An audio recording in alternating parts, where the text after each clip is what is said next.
to you from out in the ether, Eric Dubay and Renaissance Radio.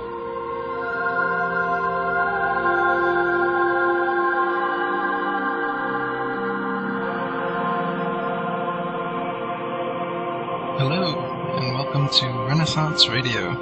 I'm Eric Dubay, and I'll be your host from AtlanteanConspiracy.com. It's been a while since I've done a podcast. I wanted to thank Rob from Bunker TV for giving me the opportunity to post this on his website and to put this all together for me.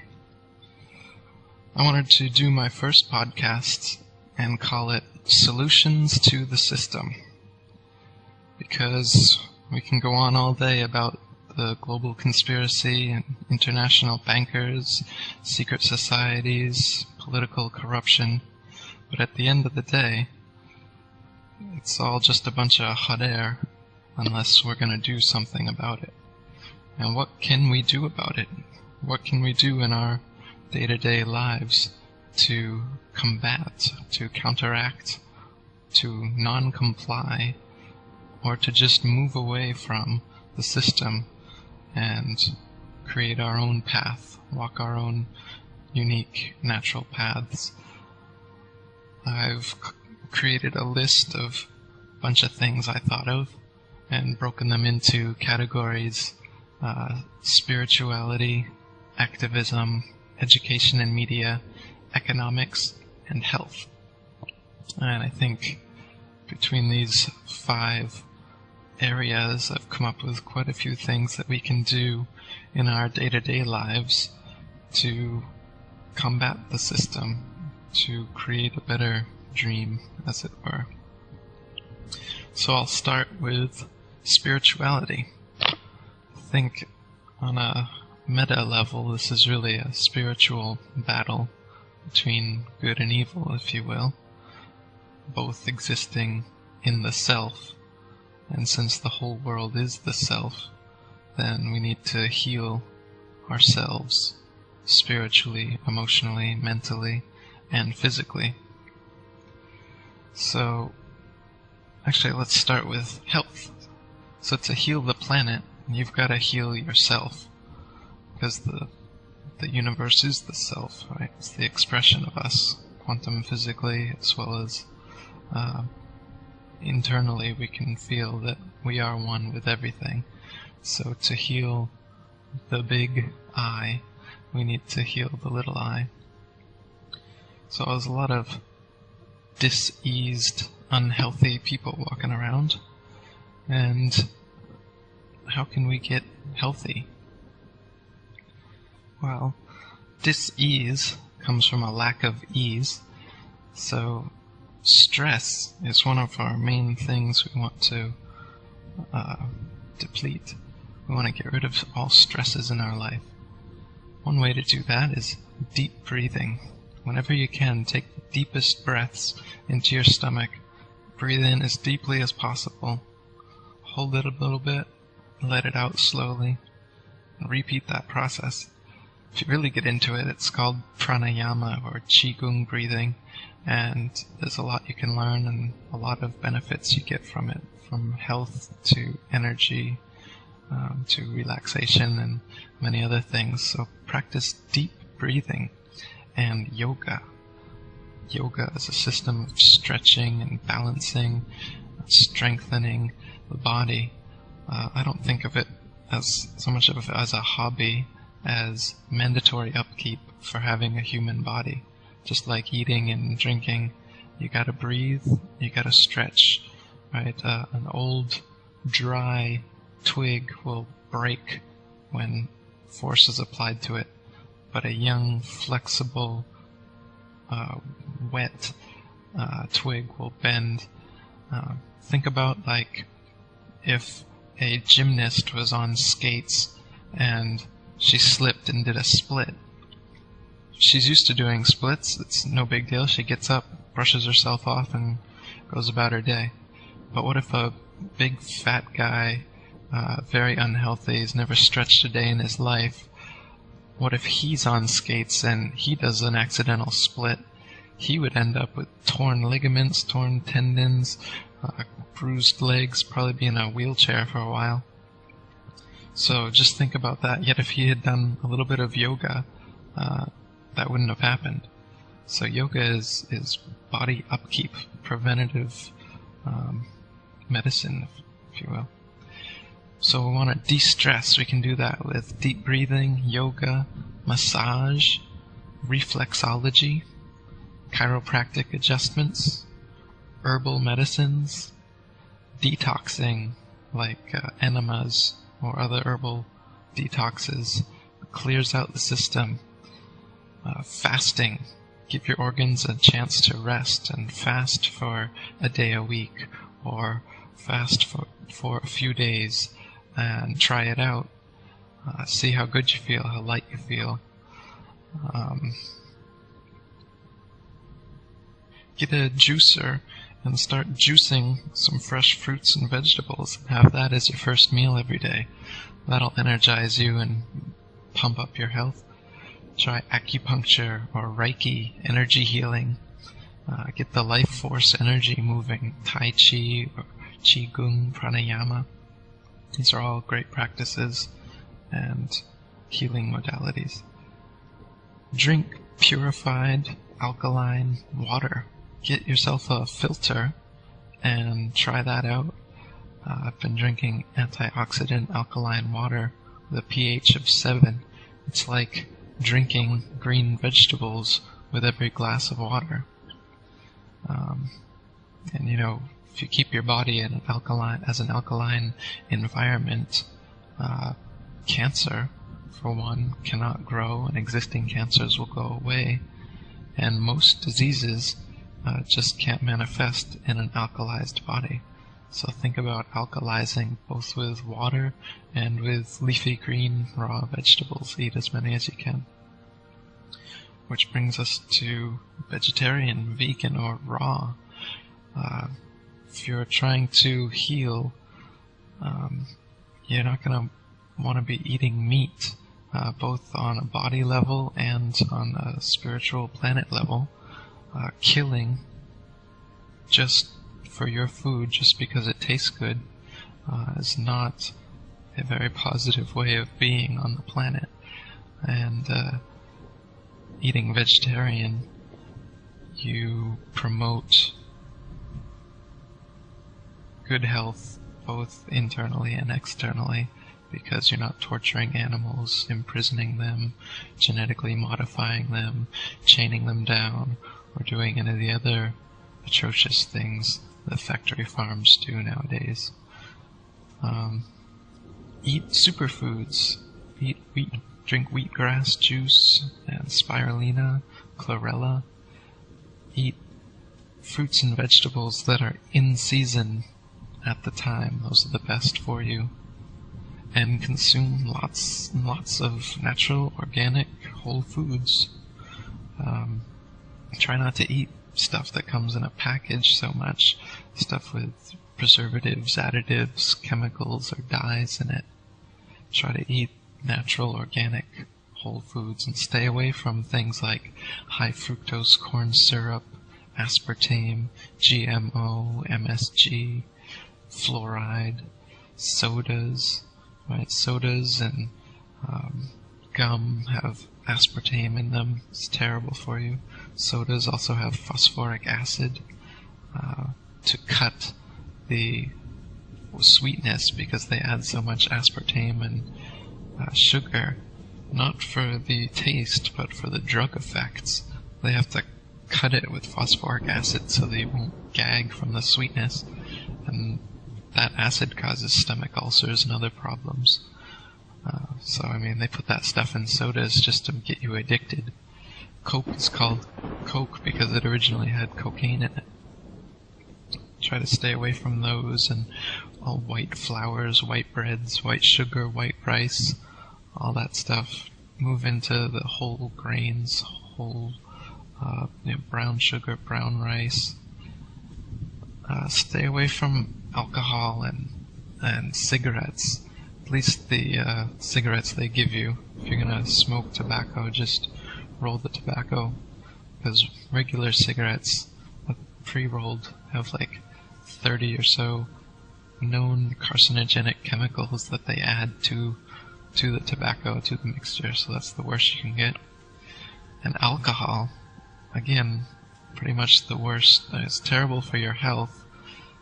Meanwhile, there's things like cannabis, ayahuasca, peyote, magic mushrooms, and other natural entheogens, natural healers, healing agents that are made against the law thanks to alcohol companies, tobacco companies, and pharmaceutical companies who want and maintain a monopoly over healing.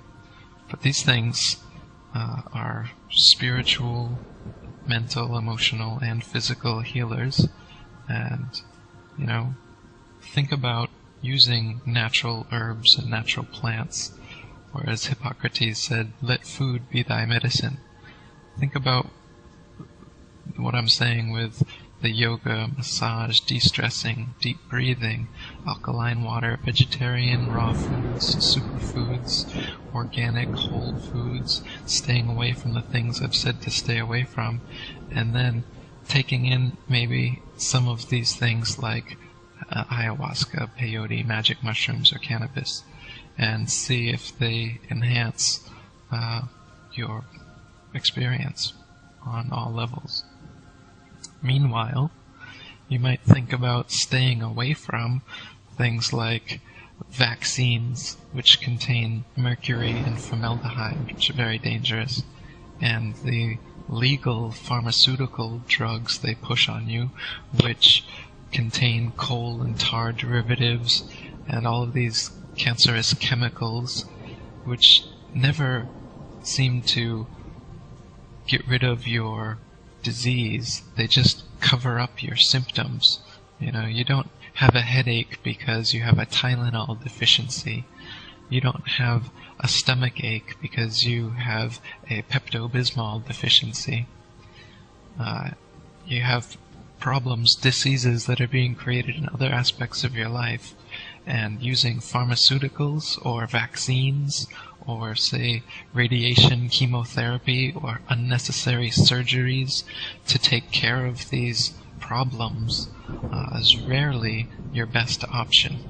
So think about stepping away from the vaccines, pharmaceuticals, radiation, and surgery that's promoted by most Western medicine.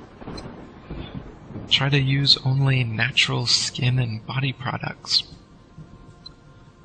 There's all these chemical-ridden products like big-name creams, lotions, soaps, shampoos, gels, dyes, deodorants, toothpastes, cosmetics, perfumes, colognes, dish and laundry detergents, bathroom cleaners, insecticides, sprays.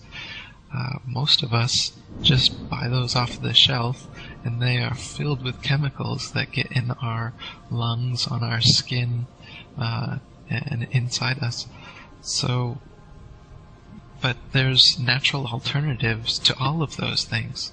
You can get natural creams, lotions, soaps, mangosteen or honey soaps, butterfly pea or tamarind shampoos, natural gels, natural dyes, stick deodorants, herbal toothpastes with no fluoride, natural organic cosmetics. There's mascara in most, there's mercury in most mascaras, and there's lead in most lipsticks. And again, so many carcinogenic chemicals in these cosmetics, while there's perfectly good natural organic alternatives that are nobody seems to be using. Perfumes, colognes, same thing. If you have to use the chemicals, please spray them on your clothes instead of your body. Dish, laundry detergents, bathroom cleaners, all these things. Find the natural alternatives and buy from these companies that are promoting natural organic products instead of just buying what's easy, convenient, and maybe cheaper on the store shelves. All these chemicals that are, and these chemical companies. Think of all the problems that these factories are creating? Do you want to promote them, or do you want to promote smaller companies that are making natural, organic type stuff? Okay. So that's my health section. Moving on to spirituality. They call this the truth movement, the 9/11 truth movement, I guess. So I'm somewhat a part of that. I don't really care for that title, because it's quite presumptuous to call a movement the truth movement, like they have a monopoly on truth.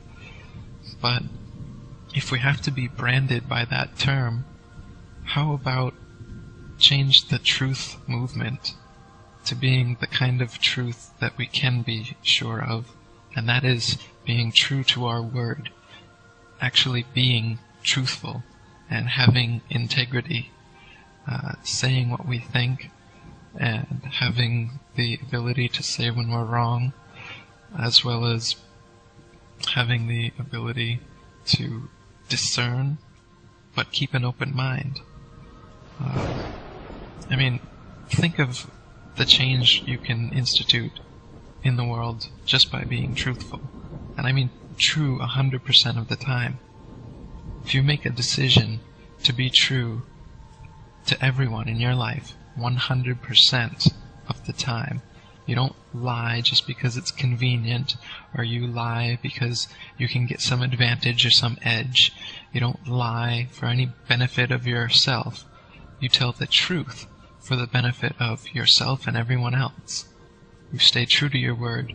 That would mean you can't cheat on your girlfriend or your wife, right? That's lying.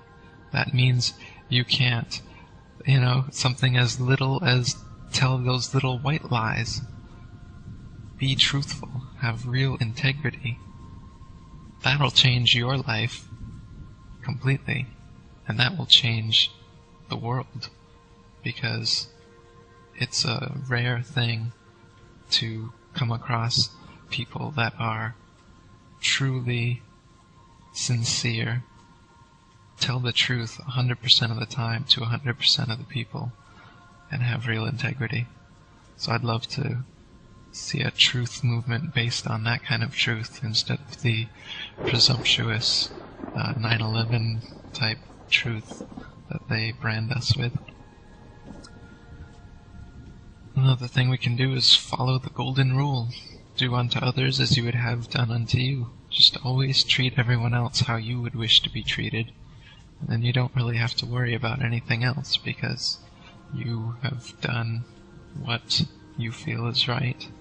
And anyone that judges you is really just playing out their own insecurities and problems. So just follow the golden rule and be confident as you treat others the way that you would wish to be treated. And that means in thought as well as action, right? You don't just do good and then think negative thoughts.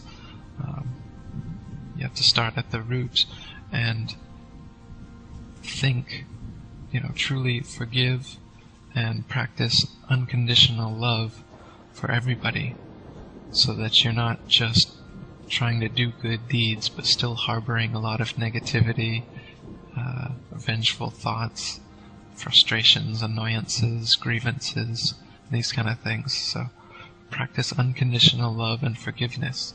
Make a game with yourself to see how quickly you can forgive yourself and everyone else.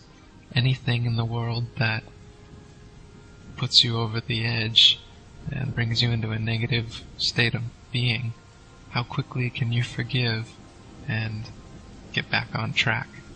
How quickly can you calm and quell the problems of the mind to get back to the heart center, where you unconditionally love and forgive even whatever it is in this situation that's gotten you down. Be still and meditate. Get comfortable with being alone. Kafka has this great quote. It's, what is it? All of man's problems could be or would be vanquished if he could just sit alone in a room with himself with nothing to do. Something like that. Meaning that we create all these problems in ourselves and in the world, really, because we just can't sit still by ourselves in a room with nothing to do.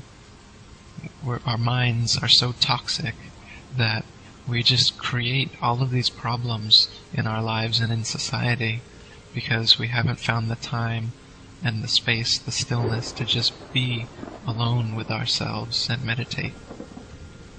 And when people do that, like Jesus or Buddha or whoever, these prophets, these people go off by themselves, off into the desert or meditating under a tree for a long time. They live with themselves, with nothing to do. Then they come back to society, and everybody thinks they're like enlightened. All they've done is settled themselves. They've become still and clear, like a mirror, like a pool of water, and they just reflect other people because they don't have all that stuff going on, all the thoughts, negative thoughts in their head all the time, negative emotions pounding them all the time. If you can just be still, like a pool of water, then you reflect the insanity of the world back at people, instead of being all agitated like ripples, and then they can't see themselves in you. They can't see themselves as a mirror in your being, and so your ripples run into each other and you create all these problems in society. So be still and meditate. Be non-judgmental. Break the habit of judging yourself and others. Don't concern yourself with others' perceptions of you. So, in your head, the judge and the victim, they're there all the time, judging everyone else and your own performance in every situation, often playing the victim in different situations. Try to break free of that. Try not to judge positives or negatives or benefits or disadvantages to things, and just be with things. And try not to worry about what people think of you. Just plant seeds and let them grow. Don't worry if people think you're going to be crazy if you tell them about international bankers and secret societies. Just be yourself. Say what you gotta say, and don't judge yourself. Don't worry about other people judging you, because they will, and they will gossip. Everybody will do what they'll do. You can't control that, but you can control yourself, and to not judge people, even in thought, and to not play the victim, even in thought. So be empowered and confident, and break that habit of playing the victim or the martyr. Listen to people. Actually listen without thinking, judging, analyzing, or anticipating the next thing you're going to say. Actually clear your mind of thoughts when you're talking in a discussion with anybody, and actually listen to what they're saying. No mental clutter, just true listening. You can change the world just by being a good listener. Drop addictions, attachments, limiting beliefs, and base desires. So see what you're attached to. What are your addictions? What beliefs limit the things you do and say? And what base desires do you allow to control yourself when you could work from a higher plane? Try to remove fear and ego and replace it with love and compassion. When you feel fear, try to relax into love and get rid of that stress and that clenching that fear brings in every situation, and try to remember the truth, which is love, infinity, There is no such thing as death. All fear is fear of death. And all life is everlasting, and only in transition. What we call death is just a major transition, just another bardo, just another state of being, just a new dream. Whenever you start a dream, you never know where it starts, you're just there, you're suddenly in it. Death is just another one of those. Remove the fear of death and remove the ego. Ego being the separate sense of self, the little me that always wants pleasure and is always looking out for its own base desires. Try to replace that with love and compassion, empathy for other people, and leading by example. Try to be like the spiritual teachers. Don't merely follow a religion, but be like the avatar. Jesus didn't want a bunch of Christians running around following him. Buddha didn't want a bunch of Buddhists. They wanted a bunch of Buddhas. They wanted a bunch of Christs. They want people to express their uniqueness and not just blindly follow their words and create strict dogmas and doctrines and rituals and traditions and maintain hierarchical structures based on all of this. No. I mean, they wanted you to look inside yourselves and find the truth that they found by looking inside themselves. So whether you're religious or spiritual or aspiritual, whatever you are, try to be like the spiritual teachers that founded these religions instead of merely following the religions. So that's my spirituality section. For economic solutions, stop paying taxes. If we don't fund them, then they don't have our consent, right? If you don't believe in the system, if you don't think your representatives represent you, then don't pay your taxes. Get educated and look into the fact that the income tax, for instance, is unlawful, and there's actually no law that states that you must pay it. Watch America, Freedom to Fascism, for instance, to take a look into that. I mean, just think about this. If governments are going to exist at all, shouldn't the first thing they do for us be to provide everyone at birth with a piece of free, untaxed land, so that we have a place to build a shelter, we have a place to grow our own food, and we can cure homelessness and hunger right there, and everybody has their own place, where they don't need to work full-time, the slave system, to maintain their lifestyle.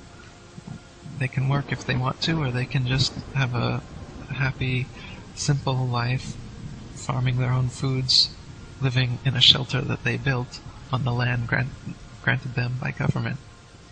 But governments don't do that. All around the world, governments instead make you pay taxes, property tax, and they maintain the allodial titles, so you just have a deed. Anytime they can claim eminent domain, they want to build a road or a nature preserve on your land, they take it away from you. And then every year, they make you pay property tax. So how is it even your land? You have to work all the time just to maintain it, or rent it from someone else. So you get sucked into the system, and then all the money you make, they take a part of it for their taxes. So you see how it's a tax farm? If these governments wanted you to be free, then they could, should, and would give you, say, a half an acre plot of land at birth, free and untaxed, so that you can be a free citizen. And there's plenty of land to do that. Someone's done the math, and it's like everyone in the world, 6.8 billion people, could have a half acre of land given to them at birth, and it would only take up the area of Australia, and you'd have the rest of the world left over. So this is doable. easily doable. Everybody could have a place to live, food, shelter, and wouldn't even have to work from birth.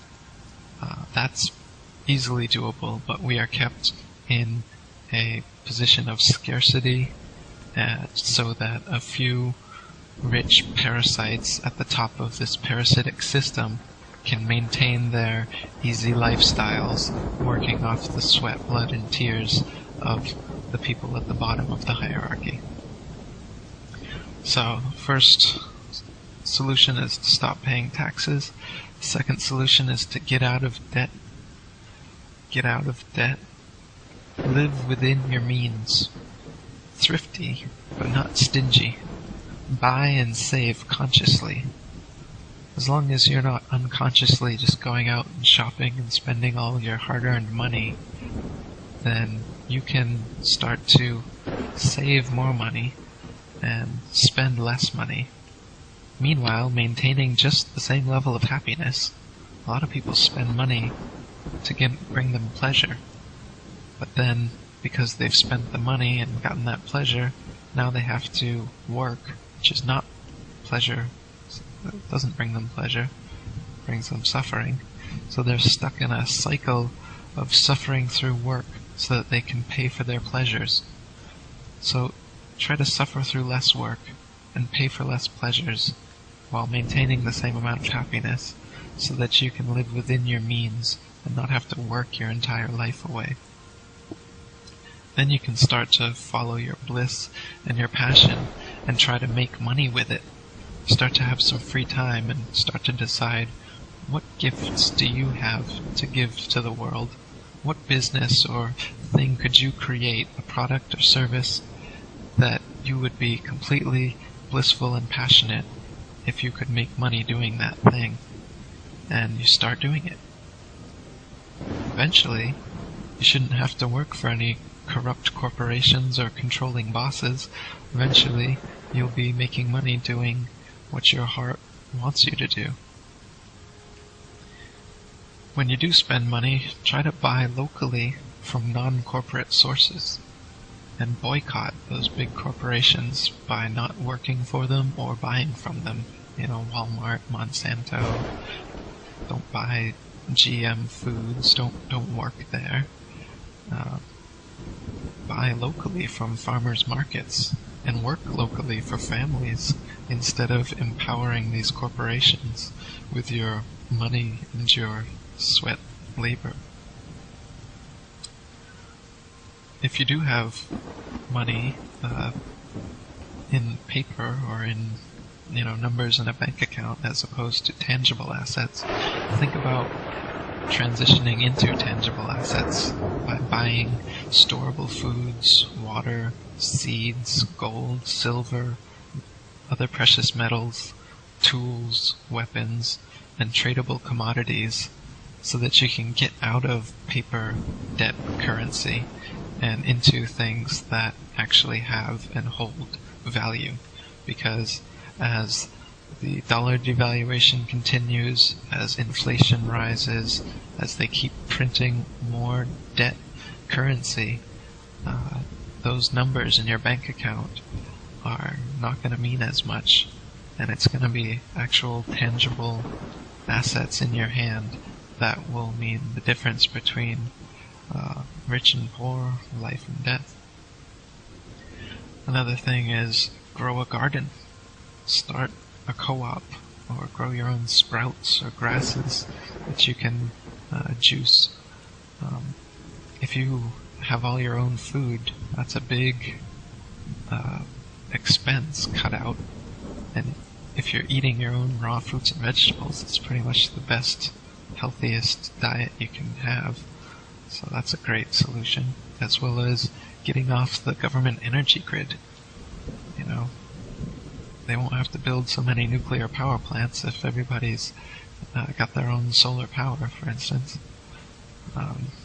There's lots of ways that you can get off the government grid and start creating your own renewable energy. So those are my economic solutions. Next is education and media. The government schools, they're not the only way. You can homeschool, you can tutor, you can find alternatives to government indoctrination. So research subjects that personally interest you at that moment. The education system just treats people like robots and machines, just cranks you through this system and tries to force you to memorize and then standardizes the results of everything into this little machine where all humanity is sucked out of it, and the only people that excel are little left-brain prisoner robots. And that's not what education is meant to be. It's not what it is at all. That's indoctrination. True education has to come from inspiration and from your personal passion to learn something new at that moment, whatever interests you. So obviously, government schools don't promote that in any way. Homeschooling certainly can, tutors certainly can, and just your own autodidactic learning using the internet, books, and independent media. Turn off the government corporate messages on TV, radio, newspapers, and magazines, and actually get interested and involved in finding the truth about everything that interests you in that moment. And keep an open mind. Know that you're just a subjective interpreter of all the information, all the different theories and evidence for different things. But be discerning at the same time. Research, familiarize yourself with important subjects so that you can know more about them for your own benefit, and then help others and be more able to help others to come to the same understandings that you have through your research. Okay, and the last little bit is activism, more the traditional kind of stuff to get the word out, to try and educate people.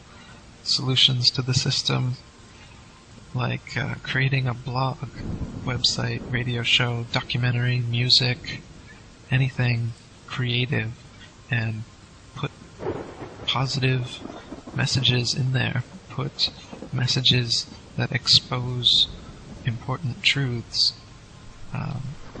Make a point to talk with friends, family, neighbors, and co-workers about some of these issues. Don't go in there, say, 9/11 was an inside job, and alienate everyone in the room type of thing. But instead, listen very constructively and hear where you agree with people, right? People inherently know the system is failing, and they know there's problems politically and socially and economically. Listen to where they are and see where you can agree with them and help their understanding along based on the research you've done. So make a point to listen effectively and then discuss effectively with people in your social sphere. And then burn DVDs, make pamphlets or posters, hand them out. You can send mass emails with links and videos to your email lists, or you can have viewing parties of important documentaries. There's lots of great documentaries, and just mention in passing about some stuff. If someone gets interested, invite them over for dinner and watch one of these truth-type documentaries and talk about it, and boom, you've awakened another sheeple. Wear shirts with important messages on them, like AtlanteanConspiracy.com. You can write it on paper money or stickers or bathrooms. Write important websites or little quotes or thought-provoking statements. You can do these on shirts, paper money, stickers. You can go to chat rooms, internet forums, or like Second Life or other things and expose important information on there. When I first started, before I had a website, I just went on Second Life and teleported around wherever there was big concentrations of people and talked about different, shouted about different subjects and gave websites, and then went and talked to people that would listen. I went on different forums. At one point I was on like 100 forums a day, just keeping up with different message board articles I've written, and then reply to people and talk to them about stuff. There's a lot of trolls and agents and just dumb people, but it's a good thing you can do if you've got, some free time and an internet connection. Start a video sharing channel or use social networking to help spread the word, like Facebook, Twitter. Use those things to our advantage in spreading important links and videos and whatnot. You can call into big radio shows and ask important questions of, people like Sean Hannity and Rush Limbaugh and all these kind of people. They got millions of listeners. Call into their shows and kind of shake things up a bit by asking them questions about political topics they might not usually cover. Non-compliance. Just stop complying with everything that's invasive, everything you don't agree with. Don't fill out the census forms. Don't walk through airport scanners. Don't register your children at birth. Don't fill out any government forms that say application, registration, or submission. Don't receive RFID tracking chips or consent to unwarranted police searches or seizures. Don't refrain from growing, possessing, or selling natural plants that insane men have declared illegal. Civil disobedience means politely not complying with any law with which you disagree. So, think about where you stand and draw your line in the sand and maintain that. If that means not filling out the census or not walking through those backscatter scanners, then so be it. I'd say stand free. Don't register your children at birth. Don't register your cars. Don't apply for licenses for marriage or to drive a motor vehicle. The government, you don't need the government's permission to get married or to operate a motor vehicle. You don't need to register your car with anyone. There's a lot of things like this you can learn about from the free man on the land movement. That's the last thing I'd say for activism. Research the free man movement. Research the difference between the law system and the legal system, and learn what's lawful and what's legal, and learn how to separate yourself as the flesh and blood human being from the corporate fictional straw man that was created at your birth by your registration, your name in all capital letters. So, that about does it, I guess. Those are some things we can do in our everyday lives as solutions to the system. Things that we can do instead of just complaining or yelling our heads off about this or that conspiracy to this or that person that is or isn't listening to us. There's a lot of these things that we can do in our day-to-day life that has a healing effect on our own self, which in turn heals the universal self, which is the one consciousness, the one being that we're all part of its dream. So let's create a better dream.